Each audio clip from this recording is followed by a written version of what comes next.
자, 됐습니까? 자, 다음 페이지는 우리가 이제 문장의 오형식입니다. 그죠? 여러분, 이 말이 좀 생소하잖아요? 그래서 제가 친절하게 옆에 부연 설명을 좀 덧붙였습니다.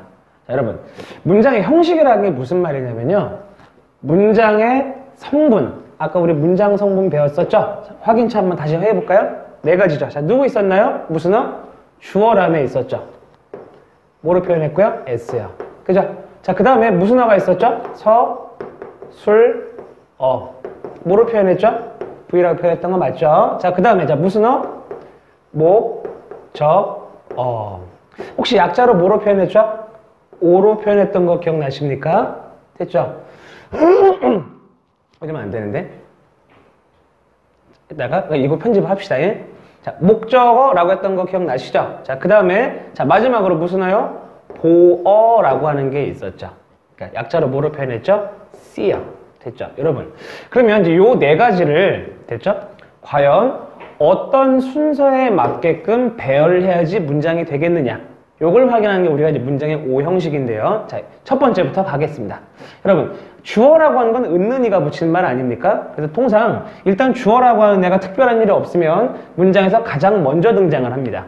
그 다음, 여러분, 영어하고 한국말하고 사실은 차이점이 많을까요? 아니면 공통점이 많을까요? 물론 뭐 사람들마다 다르겠지만 제가 생각할 때는 영어하고 한국말하고요 공통점이 상당히 많아요. 다만 차이점이 몇 개 존재하는데 그게 뭐냐면 바로 요겁니다. 서술어예요. 여러분, 한국말은 서술어가 내용이 짧던 길던지 간에 반드시 어디 가게 되어 있게요? 뒤로 가게 되어 있습니다. 그죠? 근데 영어는요 문장 길이랑 상관없이 요 서술어라고 하는 것이 주어 다음에 이렇게 따라 나오게 되어 있는 거죠. 이게 바로 뭐냐면 영어하고 한국어의 차이점이 되겠습니다. 아주 근본적인 차이죠. 자, 그래서 기본적으로 영어 문장은요 일단 주인공 주어가 등장을 하고요 그 다음에 서술어 동사가 그 뒤에 일단 이어지는 구조가 되겠습니다. 그래서 첫 번째 가볼게요. 그래서 일형식 문장이라고 하는 것은 바로 주어하고 서술어 요 두 개만 가지고도 문장을 만들 수가 있는 거예요. 용어를 좀 더 쉽게 하기 위해서 이제 앞으로 우리가 서술어 하지 말고요 그냥 동사라는 말로 통일을 해드리겠습니다. 됐죠? 그래서 요 두 개만 갖고도 우리가 문장을 만들 수 있는데 이거 해석을 그럼 과연 어떻게 할 거냐? 아까 얘 있는 이가 붙이는 거 맞죠? 그리고 얘는 아까 무슨 말 붙이세요? 다죠. 그러면 얘 해석하는 방법은 주어라고 하는 애가 동사 하다죠. 그래서 해석은 바로 이거. 미안합니다. 자, 요렇게 주어라고 하는 애가 동사 하다라고 해서 해석을 할 수가 있겠습니다. 됐죠? 매우 간단해요. 뭐 짧게 예를 들어보자면 아기가 운다. 물고기가 헤엄친다. 이런 것들이 다 뭐냐면 다 일형식 문장이 되겠습니다. 됐죠? 자, 그 다음 두 번째로 한번 가볼까요? 아까 말씀드린 대로 영어 문장은 기본적으로 두 가지를 깔고 가세요. 자, 맨 앞에 주인공 누구요? 주어요. 그 다음에 서술어 동사가 되겠죠. 근데 이 두 번째는 주어하고 동사 다음에요 이 둘 중에서 요 놈이 먼저 따라 붙는 걸 이형식이라고 합니다. 자, 그래서 여기 보이시죠? 자, 그리고 혹시 아까 기억나세요? 이 보어라고 했는데 보어라고 하는 애가 역할이 뭐라고요? 앞에 나온 명사의 설명인 거 아시겠죠? 그래서 자, 얘 앞에 얘는 명사가 아니고 동사죠. 그렇다면 얘가요 주어라고 하는데 요 자리는 아까 전에 누구만 온다고요? 명사만 오는 거 맞죠? 그렇다면 얘는 바로 누구를요? 요 놈을 설명하러 들어오는 맞죠? 역할이 바로 되겠습니다. 자, 그러면 아까 제가 예문을 써드렸지만 요거를 해석하는 방법은요 다음과 같이 크게 두 가지로 보시면 되겠습니다. 자, 첫 번째 요 동사 무시하시고요 주어라고 하는 애가 보어이다 라고 해석을 하시면 되겠고요 혹은 주어라고 하는 애가요 동사합니다 어떻게요? 이렇게요 라고 해석을 할 수도 있습니다. 여러분의 이해를 돕기 위해서 제가 예문을 써드릴 건데 요거하고 동사를 넣어서 해석할 거냐 빼고 해석할 거냐 이런 차이가 있죠. 제가 여기서 중요한 팁을 하나 드리도록 할게요. 자, 우리가 동사를 무시하고 요렇게 해석을 해야 되는 경우는요 문장에 동사가 바로 비동사일 때입니다. 아까 혹시 확인했었죠? 비동사는 우리가 중학교 1학년 때 배우는 세 가지요. 누구요? am, are, is. 됐죠? 그래서 우리가 문장에서 동사가 혹시 비동사 am, are, is 요 놈이 나오신다면 요 동사의 의미를 무시하고요 바로 주어라고 하는 애가 요거이다 됐죠? 요거 다 라고 해석을 하시면 되겠고요. 비동사가 아닌 경우에는 동사의 의미를 살려서 해석하시면 되겠습니다. 예문 하나 살짝 써드릴게요. 자, she, 그 여자가요. looks, 보입니다요. look은 보다가 아닙니다. 보이다의 보모처럼. 자, 근데 뭐하게 보이느냐? happy, 뭔 뜻이에요? 그 여자가 보입니다. 뭐하게요? 행복하게요. 됐죠? 아니면 아까 쓴 것처럼 angry, 화나 보입니다. 또는요, hungry라고 하면 그 여자가 보이는데 어떻게 보여요? 배고프게 보입니다. 이런 거 맞죠? 그래서 이 형식은요, 됐죠? 동사에 따라서 자, 주어가 보이다 라고 하시거나 주어가 동사합니다. 이거 하게 라고 해석하시면 되겠습니다. 이해되셨죠? 자, 그 다음에 우리가 실판에 좀 내용을 지우고 자, 세 번째 가도록 하겠습니다. 자동으로 나왔네요. 자, 세 번째는 요 동사 뒤에 보호 대신에 뭐가 나온 거냐면 목적어라고 하는 애가 나오는 문장을 말합니다. 이 목적어라고 하는 건요, 우리가 해석을 할 때요, 크게 두 가지가 있는데, 일단 첫 번째로 얘는 해석을 이렇게 합니다. 을 아니면 를 이라는 말을 붙여서 해석을 해주는 게 바로 동사 뒤 목적어가 되겠습니다. 그래서 얘 같은 경우는 해석을 어떻게 할까요? 주어 있는 이가 동사하다, 목적어 을, 목적어 를 이렇게 되겠죠. 그래서 다음과 같이 해석이 나오도록 하겠죠.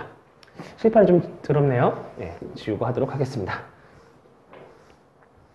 자, 됐습니까? 그래서 대표적인 문장이 바로 이런 거 아니겠습니까? 여러분이 그토록 귀가 따갑게 들었던, 바로 써볼까요? 이렇게요. I love you.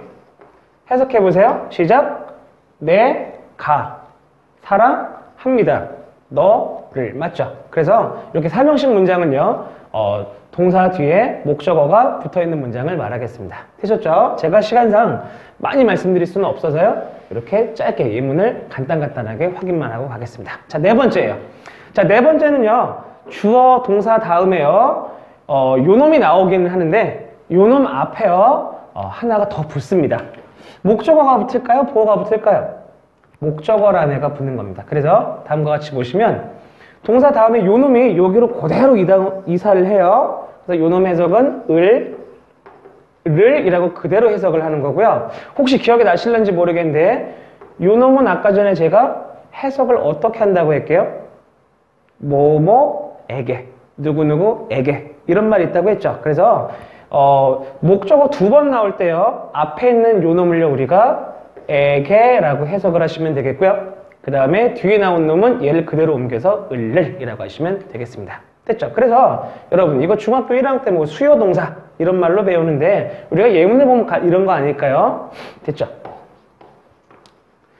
제가요 여러분 서울역에 가갖고요 이렇게 불쌍하게 앉아갖고요 맨발로요 앞에 바구니를 놔두고 있습니다.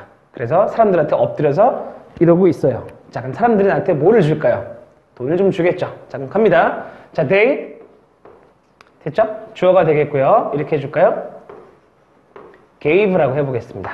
자, 그 다음에 이 자리에다가 me를 한번 써볼게요. 자, 그 다음에 여기다가 돈이라는 money를 써보겠습니다. 자, 그대로 한번 해석을 해볼까요? 됐죠? 자, 여기 해석을 한번 참고해 보시고요. 가겠습니다. 주어가 그들이죠. 그러면 그들이 주었다가 맞겠죠. 나에게 돈을 됐습니까? 이런 식으로 여러분이 보시게 되면 사형식 문장이다 라고 하실 수 있겠습니다. 됐죠? 근데 이 사람들이요 돈 자랑을 합니다. 준 게 아니라요 나한테 돈은 안 주고요 나 돈 많다 하고서 돈 자랑해요. 자, 그러면 보여주다 영어로 뭐라고 하나요? show라고 하는 거 맞죠? 그래서 만약에 동사를 이렇게 바꿔볼까요? 해석해 봅시다. 됐죠? 물론 은는 이 가니까 그들 가라고 하나요? 그들 이라고 하겠습니다. 자, 그들 이 show 보여줍니다. 나에게 돈을 이런 겁니다. 무슨 말인지 아시겠죠? 그래서 우리가 사형식이라고 하는 것은요 주어 동사 다음에 목적어가 하나, 목적어가 두 개 연달아 나오는 겁니다. 해석은 이렇게 하시면 되겠습니다. 됐죠? 자, 그 다음에 마지막입니다. 자, 다섯 번째는요 문장은 기본적으로 뭐 두 개 깔고 간다고요? 주어 깔고 동사 까는 거 맞죠? 그 다음에 목적어만 두 번 깔 수 있어요. 근데 이제는 누구누구요? 목적어 한 번, 보호 한 번. 됐죠? 그래서 이렇게 깔고 가는 문장이 있습니다. 선생님, 혹시 보호 말하고 목적어 말할 수는 없을까요? 라고 하는데 여러분, 아까 보호의 정의가 뭐라고요? 앞서 나온 누구 설명이요? 예, 얘보다 먼저 나온 명사를 설명할 수가 있다고 했죠. 여러분, 만약에 보어가 여기 나오면 누구 설명이 돼요? 얘 설명되죠. 그렇기 때문에 얘는 앞서 나온 누구의 설명을 하려면요, 요 목적어란 놈 설명하려면 얘가 나오고 얘가 따라 나와야 되는 게 맞겠죠. 이해되셨습니까? 자, 그래서 이렇게 주어, 동사, 목적어, 보어. 됐죠? 문법 책에서는 얘 보고 목적어를 설명한다라고 해서 어떤 어려운 말 쓰냐면 목적격 보어 이런 말을 쓰기도 해요. 근데 우리가 너무 용어에 집착을 하지 말자고요. 됐죠? 자, 그래서 얘 같은 경우는 해석을 어떻게 하느냐. 주어, 은은이가 동사, 합니다. 그 다음에 요 둘은 해석하는 방법이 상황에 따라서 몇 개가 있는데 이렇게 제시를 해드릴게요. 자, 보이십니까? 자, 주어가 동사를 하는데 여기 있는 목적어라는 애를요, 보어라고 보어하게 어쩌고 하다예요. 예문 하나 살짝 써드릴게요. 됐죠? 바로 한번 가볼게요. he, 그가 맞죠? 됐죠? thinks, 생각을 합니다. 됐죠? us, 우리를요. 됐죠? 뭐라고 하냐면, 자, 이거 angel 아닙니다. 발음이 angel이에요. angel. ain을 보고 절을 하세요. angel. 자, 그래서 angels. 이렇게 하면, 자, 그가 생각합니다. 우리를 천사들이라고가 맞겠죠. 됐습니까? 자, 근데 이 자리에 만약에 뭐뭐 하게라고 해석하는 방법이 있잖아요. 그죠? 자, 그래서 이렇게 하면 되겠죠. rich가 뭔 뜻이에요?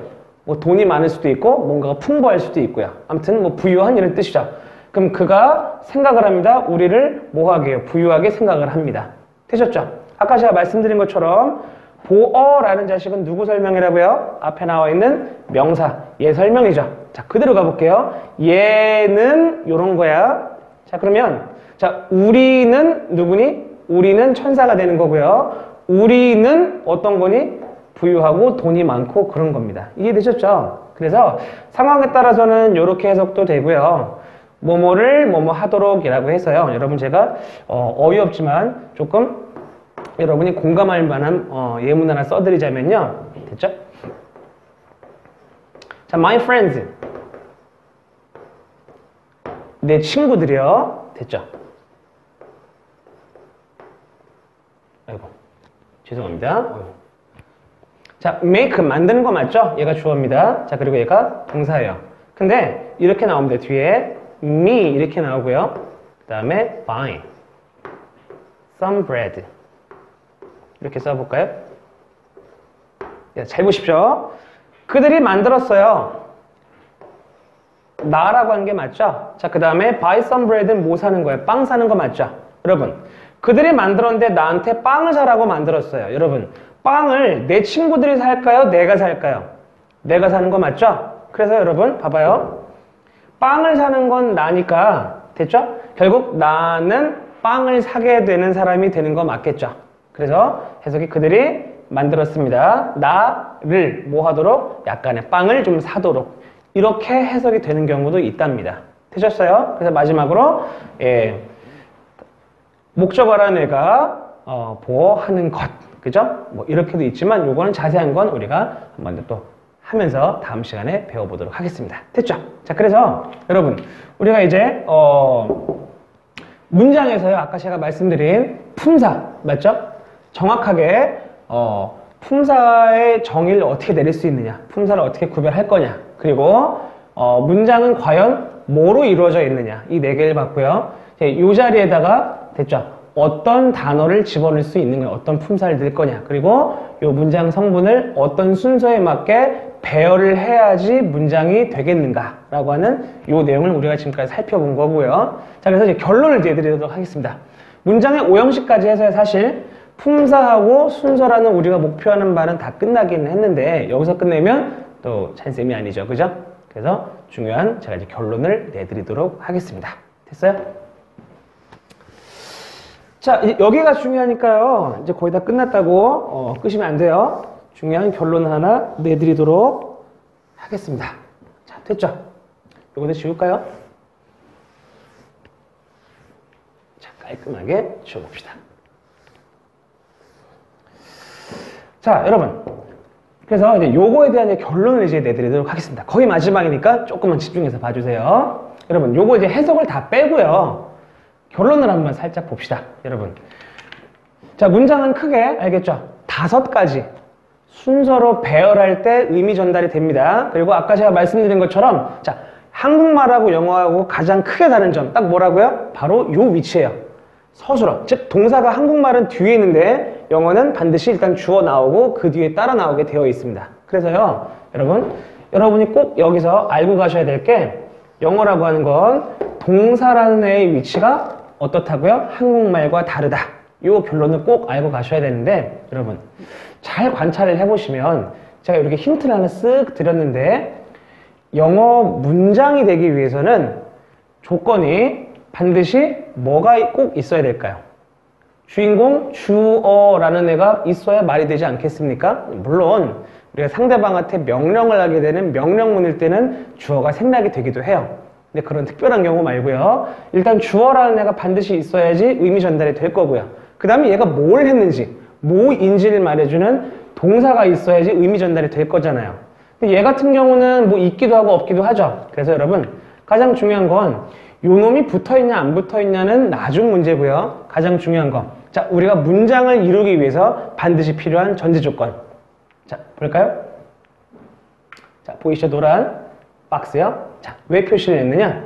영어 문장의 결론입니다. 여러분, 혹시 빨간 펜이 있다면 이렇게 하시고요. 크게 별표를 쳐드릴게요. 여러분, 하나의 문장을 쓰실 때는 반드시 주어요. 그리고요. 동사라는 애요. 반드시 필요하고요. 몇 개만요? 잘 안 보이시죠? 1개입니다. 아시겠죠? 하나의 문장을 쓰실 때 명령문 아니고선 주어 없으면 아니 돼요. 됐죠? 동사 없으면 문장이 안 됩니다. 그래서 제가 결론을 내드리는 건 한 문장을 쓰실 때요. 주어 1개, 동사 1개 반드시 있어야 되겠습니다. 되셨죠? 이게 여러분이 이제 저하고 나중에 게이트 수업을 더 진행을 하거나 혹은 여러분이 어떤 문법 같은 걸 공부하실 때요. 이 전제를 알고 가느냐 아니면 요거를 모르고 가느냐는 너무 천지 차이입니다. 그래서 이게 굉장히 중요한 내용이니까 머릿속에 잘 받고 가시길 바랄게요. 됐죠? 그래서 이 수업이 거의 마지막인데 여러분 이게 있습니다. 선생님 저 여기까지 다 알아요. 너무 쉬운데요? 근데 사실 제가 보는 문장은 이렇게 간단하게 안 나오더라고요. 그렇죠? 여러분 여기 보시는 것처럼 영어 문장이 가장 간단하게 나오면 단어 몇 개만 쓰면 돼요? 2개만 쓰면 되는 거 맞죠? 가장 복잡하게 나와봤자 몇 개 같아요? 4개죠. 하지만 우리가 실제로 어떤 뭐 문제에서나 그죠? 아니면 뭐 책에서나 뭐 각종 영어를 사용한 것을 보는 문장은 이렇게 간단하게 안 나오죠. 됐죠? 그래서 그 이유는 과연 제가 사기를 친 걸까요? 아니면 여러분이 모르는 걸까요? 또는 못 찾은 걸까요?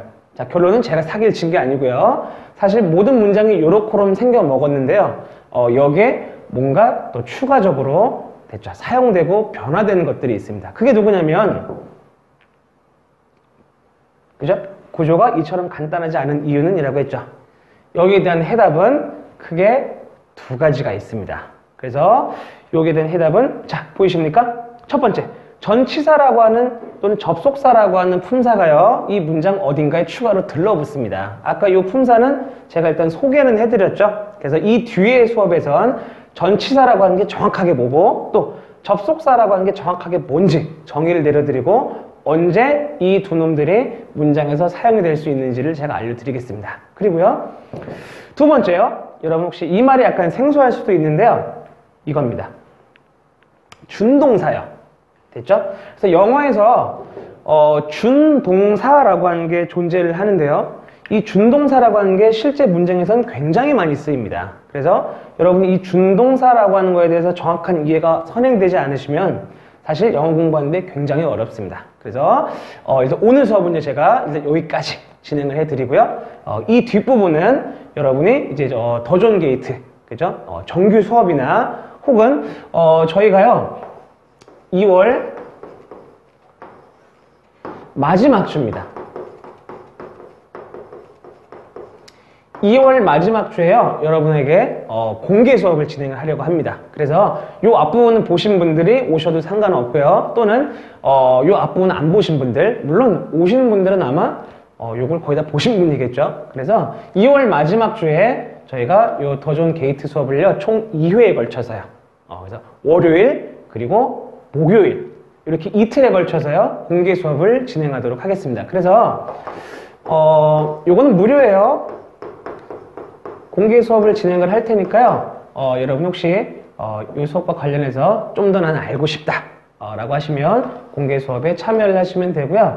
제가 요 영상 밑에다가 여러분께 그 정확한 날짜를 이제 공지를 할 건데요. 공개 수업에 참여를 하실 분은 요걸 써주시면 돼요. 학년을 써주시면 됩니다. 뭐 중학생인지 뭐 초등학생인지 유치원생은 안 됩니다. 아시겠죠? 그래서 학년을 쓰시면 되겠고요. 뭐 학교는 안 써도 상관은 없습니다. 그 다음에 이름을 써주시면 좋은데, 역시 뭐 사생활 보호, 개인정보 보호 차원에서 이름 쓰기 싫다라고 하면 안 쓰셔도 상관은 없겠습니다. 하지만 가급적 써주세요. 자, 그 다음에 여러분이 참여하고자 하는 일시 있죠? 요거를 여러분이 월요일날 참여를 할 건지 또는 목요일날 참여를 할 것인지, 요거에 대해서 일시를 여러분이 밑에 답글에다가 달아주시면 저희가 선착순으로요, 알겠죠? 몇 명을 모집을 해서 공개 수업을 진행하도록 하겠습니다. 자, 그래서 지금까지 수업 들으시느라 수고 많으셨고요. 저는 일단 여기서 물러가겠습니다. 감사합니다.